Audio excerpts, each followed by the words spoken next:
Cher Édouard, parmi toutes les choses que j'ai faites de ma vie, t'écrire comme je l'ai fait la dernière fois me paraît d'une extrême stupidité. Je sais que nous avions conclu à travers nos précédentes lettres d'être davantage nous-mêmes et de ne pas cacher les parties de nos vies qui ne nous rendent pas du tout fiers.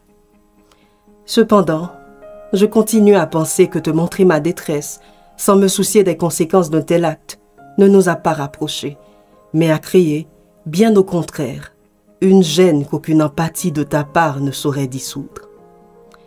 Je me suis rendu compte que me montrer tel que je suis à toi m'a froissé profondément, comme si tu étais une surface transparente qui miroitait la silhouette de ma vie, si mortuaire et délabrée. Je ne sais pas ce qui m'a davantage froissé, voir ma déchéance au creux de ta rétine qui lance de folles bluettes, ou constater que tes écrits dorénavant sonnent comme une ode à la pitié.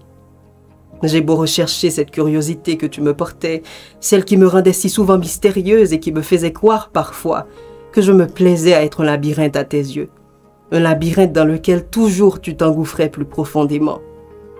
Mais aujourd'hui, je n'ai plus rien trouvé de tel. Je n'ai eu que ta pitié et ton désir insubmersible de me sauver de ma propre vie. Il y avait tant d'autres façons de t'expliquer à quel point ma vie est une droite parallèle à la tienne, sans être lamentable. Pourtant, j'ai choisi celle-là. Je me suis sentie sûrement petite face à toi.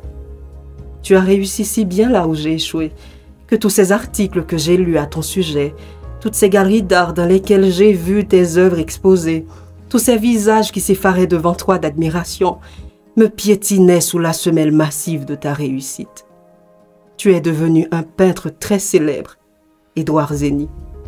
Tu as su rester fidèle à tes projections du passé, et rien que pour cela, mon admiration pour toi n'a fait qu'accroître.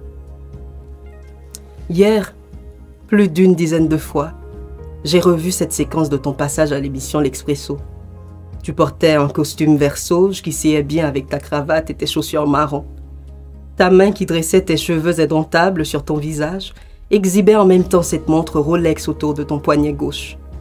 Et tes yeux, toujours aussi révélateurs, ne pouvaient pas cacher un homme à l'ascension fulgurante et sûr de lui.